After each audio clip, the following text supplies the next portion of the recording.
Ashamaa harka fuunee kabajamtoonni fi hordoftoonni maatii mastuutuuf taatan hundi keessanuu kan biyya keessa jirtanis kan biyya hambaa keessa jirtanis haraarri nageenyi waaqayyoo isiniif haa baay'atu jecha akkam jirtu nagaa jirtu ani nagaa kootii galata waaqayyoo isiniin jechuu jaaladha. Viidiyoo engada hojjedhe irratti jechuudha. Hiriyyaan kan koo kan biyya jiru achitti na fudhadhu naan jedhee sinin jedhee tanan ture. Gizee tokko dhugaa namarratti faraduun illee baay'ee ulfaataadha. Osoo hin beekin namarratti faraduun baay'ee ulfaataadha. Kazaan amma aduu sanitti aareenis aaree tanan bilbila irratti cufadhe inni illee aareen irratti bilbila cufate jechuudha. Maaliif anaaf isa jechuun hin beekani bakka rakkinoota baay'ee keessa darbine kan iddoo kana geenyan illee yeroo rakkinni irratti uumamu kanallee namni kun nama nagatee yookiin tish naan jedhee na bira darbee ture jechuudha. Garuu immoo lugongora guyyaa gaafa takkaatti inni bakka ati jirtutti na fudhadhu gaafa inni naan jedhu sani ani immoo akkamitti si fudhadha jedhee yeroo nani afoo dhaabbadhu akkamitti waan ani siin jedhee ishee naaf hin jenne naan jedhee natti aare jechuudha. Guyyaa sanitti yeroo inni natti aaru sana bilbila isaatillee irraa cufadhe jechuudha. Sababa sanitti anama deebisee kaza akka carraa ta'ee irratti barreessee jennaan naguma naa deebise jechuudha. Maaliif hin aara malee hoosuma keessa deebi'ee waan aaresan jechuudha. Maaliif nam beeka amala isaa bakka nama gaariidha, nama bakka namaaf iddoo qabu, namaaf rakkina namaa beeku. Kasaan gaafadhe jechuudha. Maal taatee rakkinni kee maalidha inni? Silaa waan hundaa sitti himaatanan jira. Anuyyuu keessaa hin ba'a jedhee tana sitti himachaa jira. Ati akkamitti bakkee kanatti na fidi naan jetta? Akkamitti biyya kana keessatti hima naan jetta? Gaafa nani jedheeni gaafii kana afaan gaariidhaan gaafadhu jechuudha. Waan ajaa'iba ta'e wayii naan jedhe dhugaa waaqa. Waan bakka hin beekani waan namarraa hin eegamne wayii waan hiriyyaa ta'e shamaraatirraa hin eegamne wayii gaafa inni deebiinaa deebisu dhugaa natti ulfaate jechuudha. Dhugaa rabbi jechuudha. Maal jedhe siidha mashtuu ani si dhabuu hin barbaadu. Waggoota dheeraadhaaf si waliin jiraadhee jira. Waggoota dheeraadhaaf gabataa tokkorraa nyaannee jirra. Ani guyyaa gaafa takka ati dugungurteef ani si gatee naman deemu miti. Garuu immoo jecha namaa qabadhee tanan sitti guyyaa gaafa sanii malsii akkasii deebise. Sababa saniifiyyuu dhiifama naaf godhi naan jedhe. Dhugaa hin beekan natti dhagahame jechuudha. Maaliif waaqayyoon kan jaallatu dhiifama jaallata jechuudha. Bakkee kanatti dammoo wanti inni dhagee aare ka sa'aatii sanitti ani hin beeku fa inni edaa bakka mee dhuguma ana waliin jiraachuu barbaaddimoo nama akkasitti waan san ishee irratti biyya sanitti raawwate san wajjin jiraachuu barbaaddi eenyu addaa filatti? Maaliif namoonni tokko jechoota garagaraa fidanii nuun jedhu gaafa jechoota garagaraa fidanii nuun jedhasan nutti dhagahama jechuudha. Nama ka haaruu keenya hin hafu jechuudha. Idaa'in ana isa filadhamu nama asii kanan bira jiru kana filadha addaan baasee ilaale gaafa addaan baasee edaa inni akka addaan baafachuudhaaf barbaade jechuudha. Ani immoo akka isa filadhu hin beeka.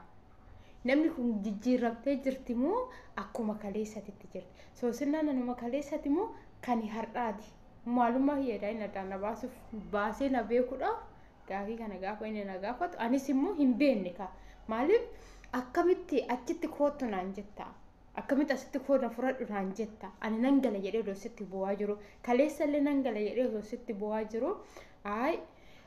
Maruma kiyyaa fi kan isaatiin hin dabaladhu hojjedhu sababa inni naan jedheefan hojjetadhe. Taa'innan hojjetadhe jedhe malee wanti kun narra gaa jedheeti miti jechuudha. Durallee kana yaade jechuudha. Garuu immoo har'a yeroo inni kootu gali jedhee ani nan gala jedhee yaadu san wanta akkana nu hanqatee jira akkam goona gaafa inni naan jedhu galee gana atis cannaqamuurra anis cannaqamuurra dammoo jechuurra anis taa'een hojjedha oliin jenneeti jechuudha karoorri keenya. Garuu immoo maal godhure carraadha kan wanni hunduyyuu jechuudha. Carraa malee hin ta'u sila ta'eefiyyuu ani immoo sa'aatii kanatti namni immoo waan ta'u hin beeku. Namni nama sila ta'eef waan inni irra ga'u hin beekamu jechuudha. Sababa saniifiyyuu ani immoo wanti akkana ana sitti na mudateedhaaf namni kun nama gatee na bira darbee muti dhiifama naan jedhee dhugaa boo'ee jechuudha qirfatee boo'ee dhiifama naan jedhee siniin jechuu jaaladha har'a sana yoo dhufte ani sin taqabbala naan jedhe jechuudha garuu wanni inni dhagee aare balaa birriiti jechuudha birrii kana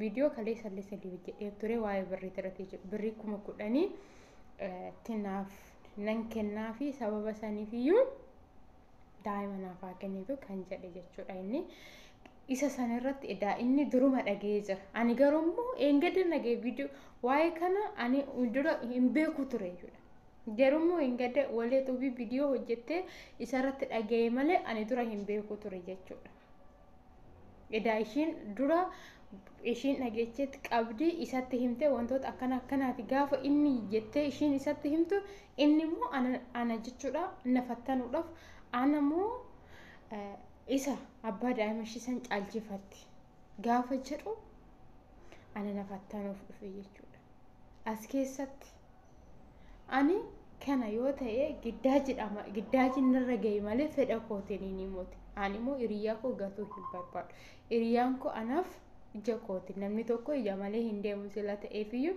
anaaf hiriyaan koo kanan biyya koo keessatti hojiin guddadhe kana waan gaarii waan badaa waan yaraa wajjin arge sila ta'eefu isa hin gatu nama kaleessa fedha kiyya malee dirqama wanna hin taane narratti raawwatee iddoo kanaan nageef jedhee ani hiriyaa kiyya biyya hin gatu maaliif walee dhageessallee yoo ta'e jechuudha viidiyoon kun si bira ga'uun isaa hin hafu video kana yoo dhaggeeffatte ani birri akkuma dura leesiin jedhe birri anis daa'ima koo hin jijjiiru birri anis wan dammoo abbaa manaa hootis birri anis hin jijjiiru baqa maaliif inni illee yoo kan nama lolaallee ta'u inni nama akkasiitii miti nama hin dubbanne anaaf nama adda ta'e wayitanaaf baqa amalaanis ta'ana yaadanis ta'ana hageenyi naaf yaaduyyuu ani fi isaaf yaadu jechuudha akkamitti galta biyya abbaa keessaa akkam goone akkamitti biyya itti deebitu jedhee nama naaf cinqama haala itti galu nama naaf mijeessaa jiru malee nama ana nagatee na bira darbuu barbaadu miti jechuudha sababa saniifiyyuu obboleettii koo viidiyoo kana yoo dhageesse ta'e dammoo wanta biraatillee maallaan jiree ay haadha manaa biraa asiifas soqanaan jette naan jette isheen jedhee jira namni inni sila dura yoo haadha manaa qaba haadha manaa biraa maalirraa godhatti barbaadda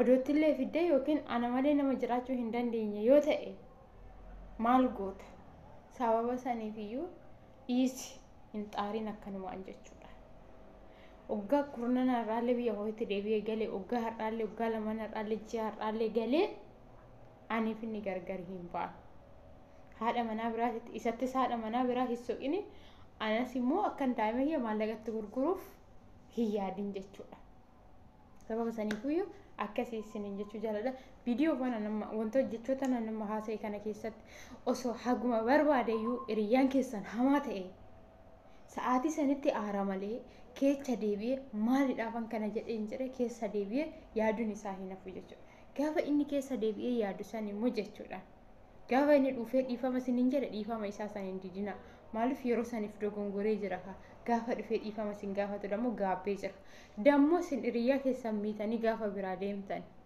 deema dhiifama gaafadha maaliif jennaan hiriyyaa ofii jechuun maaliif waan hunda ofiiti abbaa manaa keessan illee yoo ta'e waanuma hunda keessan jechuudha nama kana deema dhiifama gaafadha yoo inni dhiifama keessan taqabbale yoo taqabbalus baate garuu wanni sin gootan hin jiru waaqayyo libboona taabitu jedhaatoo dhiisaa jechuudha sababa saniifiyyuu wanta akkanaatiin narratti muudamee isiniin jechuu jaaladha akkasumas immoo viidiyoo kee kana laayikii sheerii gochuu hin dagatinaa haga viidiyoo biraatiin walitti deebinutti turtii gaarii isiniif haa ta'u maaliif ani jecha engada aaree dubbadhisan irratti yeroo inni jecha akkanaan jedhe dhufee dhiifama naan jedhu natti dhaga'ame yoo barbaadan isallee akka inni jechoota isaa bamulu waan inni haasa'e bamulu isiniif indoom irratti dawwalee akka inni ana yeroo viidiyoo hojjechaa akka inni na wajjiniin haasa'u nan godhaa yoo danda'u Yoos na amanuu baattan isiniin jechuu jaaladha. Haga viidiyoo biraatiin walitti deebinuti turtii gaarii isiniin jira. Baay'ee isin jaaladha. Baay'ee isin kabaja. Warri viidiyoo kee laayikii sheerii gochaa jirtan akkasuma warri arrabaalee dhukkeen irraa kaasaa jirtan galatoomaa isiniin jechuu jaaladha. Nagaan naa turaa'e. Turtii gaarii isiniif haa ta'u. Oolmaa gaarii haga viidiyoo biraatiin walitti deebinuti nagaarra naa tura.